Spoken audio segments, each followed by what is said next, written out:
Right now, I want to welcome to the program from Reason Magazine, Jacob Sullum is with us. Jacob, how are you, sir? Okay, how are you? I am excellent. Glad you could join us on the program today. Writing about what's going on in New York in the New York Times article that came out, you say if you want to keep your guns in New York, avoid mental health professionals. I mean, I think this is perhaps an unintended consequence from the authors of the SAFE Act. But when the New York Times reports that there are more than 34,000 people who have been deemed to be unsuitable to own firearms, based not on any sort of adjudication, based on the determination of one mental health professional, there are going to be a lot of folks who draw this conclusion. Yes, and in fact, people in the mental health community were warning the public about this last year. Around the time that the law was passed, they said you're going to scare people away. People who could use our help are going to be afraid to seek it because they're going to be afraid they will lose their Second Amendment rights.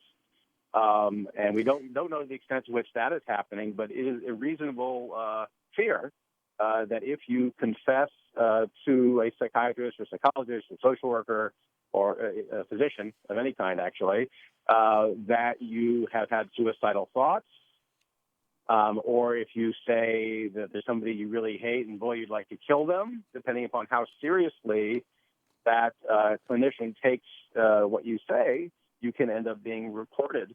And what the New York Times found, which is significant, is something that people suspected but hadn't confirmed until now, which is that when this report is forwarded to the top mental health official in the relevant county, as it's supposed to be under the law, that the person actually automatically forwards it to the state, which then determines if the person's a gun owner and goes to confiscate his guns. Under the statute, under the SAFE Act, that the mental health official is actually supposed to review the report, decide whether it's justified to think that this person poses a threat to himself or to other people. They don't, by and large, they do not do that. Almost every report that is sent to the county goes on to the state, and once it goes on to the state, there is no discretion. The state must, if they have any record that this person owns guns, confiscate them, and they must disqualify them from getting any kind of gun permit in the future, which you need in New York State. In New York City, you need it to buy any kind of gun. In New York State, you need it to buy handguns. So basically, it is just the say-so of this one particular person that you make the mistake of trusting, and you can go to court after the fact. Once you find this out, there's no prior notice. Nobody tells you, you're about to lose your constitutional rights, and you don't get a hearing before the fact. But after it's done, you can go to court and try to get your rights back. But that's kind of putting the cart before the horse. And the other problem is that the statute really creates an incentive for over-reporting, because first of all, it says that if you suspect that this person is likely to harm himself or somebody else, then you are required to report it. And then it says that if you do make that report, you will not be held criminally or civilly liable as long as you do it in good faith. So there's every incentive to report and very little incentive not to report. You're not likely to get into trouble for reporting a harmless person. But should you fail to report somebody, and this especially goes for the county official, if they decide to nix a report and not pass it on to the state, and this person turns out to be violent in the future, that's going to look really bad, right? Whereas if they forward pretty much every report and lots of innocent, harmless people lose their rights, it's not really going to come back to them. So the incentive is always to report and to pass along the report, as opposed to think about the gravity of what you're doing, which is depriving someone of their constitutional rights. Well, exactly, and this is the double-edged sword that you point out here. There's every reason for the mental health professionals to say, yeah, I'm concerned about this individual. Better safe than sorry. But the what's supposed to be the check on this system isn't really in place because they don't have the manpower.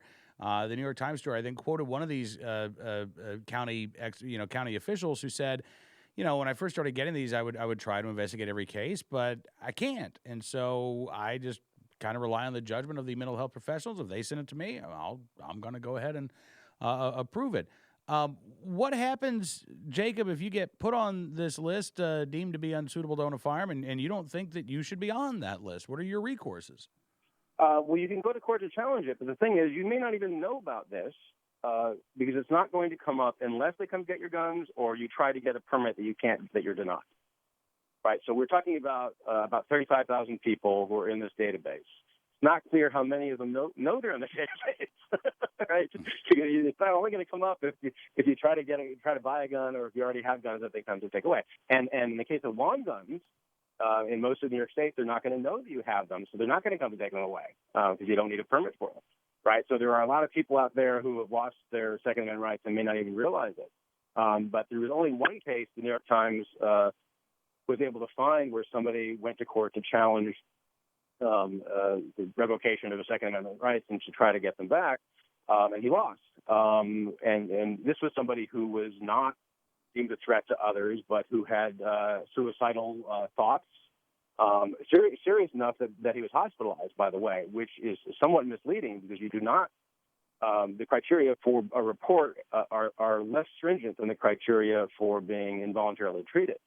So there's the two different things, and under federal law, if you actually get involuntarily committed, that disqualifies you under federal law from owning a gun. This is broader than that because it's saying even if you don't have the evidence that you would need to involuntarily treat someone, you still can report them and they still can lose their Second Amendment rights. So in that case, the judge decided no, it was legitimate to think that this guy might kill himself, and so he shouldn't own a gun. And I suspect this is really going to be the typical situation. It's hard to tell because we don't know what the details are of all these other cases unless it actually ends up in court.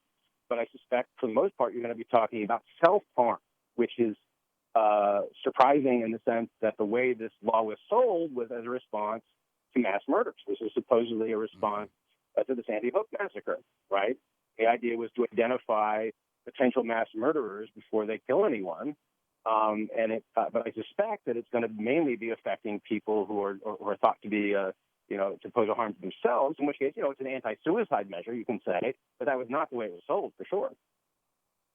No, absolutely not. And again, I mean, you wonder, Jacob, if there are going to be people who would seek, a mental health professional who now, having read this New York Times story, will say, man, I don't want to do that. I don't want to risk being turned into a pariah, losing my rights, not even knowing about this. I just want to talk to somebody. Yeah, I mean, and like I said, it's a legitimate concern. And I'll just give you one more example. The very few cases that we actually know about. There's one more example that happened to come out because it was so egregious of this librarian in upstate New York who had his guns confiscated. And it's not clear why.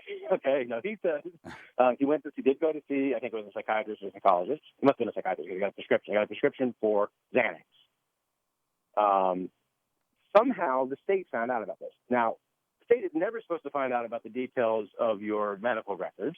They're only supposed to be told this guy is not authorized to have guns anymore. That's all they're supposed to know. But somehow they knew he had this prescription, and he and his lawyer figured out that basically they were concerned because he had been prescribed this anti-anxiety drug that he was too unstable to own a gun anymore, and they came and took his guns away. Now, obviously, there are lots of people taking antidepressants, anti-anxiety drugs, and if you're going to say every one of them, no longer has the right to own guns, that's going to be a wholesale deprivation of people's constitutional rights. So that clearly was wrong. They weren't supposed to do that, right? Because you have to at least say, not just this guy is troubled and needed some help, and I prescribed Xanax for him, but I think he poses a threat to himself or to other people. You need to at least make that additional step. And either the clinician in this case reported that accidentally. I mean, it's hard to tell because it would have to be reported from some clinician to the county and then go on to the state. Right. So that's just one clear accident. And then after all this came out, the local official who was the one charged with actually taking away this guy's gun from him was very embarrassed about it. He said that the state screwed up. The state said no, it was the mental health system that screwed up, and everybody's pointing fingers at somebody else. The state assured the general public that no, we're not going around taking away guns from people just because they happen to have a prescription for Xanax or antidepressants or whatever. But obviously that can happen because it happened in this case. If it can happen to some guy where there wasn't even, as far as we know, any indication of suicidal intent or clearly not homicidal intent, it could happen to pretty much anybody, either based on a clinician's mistaken judgment or on some mistaken report that somehow went out that it shouldn't have. Talking with Jacob Sullum from Reason. Listen, Jacob, I appreciate your coverage of this issue and look forward to talking to you again very soon, sir. Sure. Thank you. And my pleasure. Jacob Sullum with us here on NRA News, Cam and Company.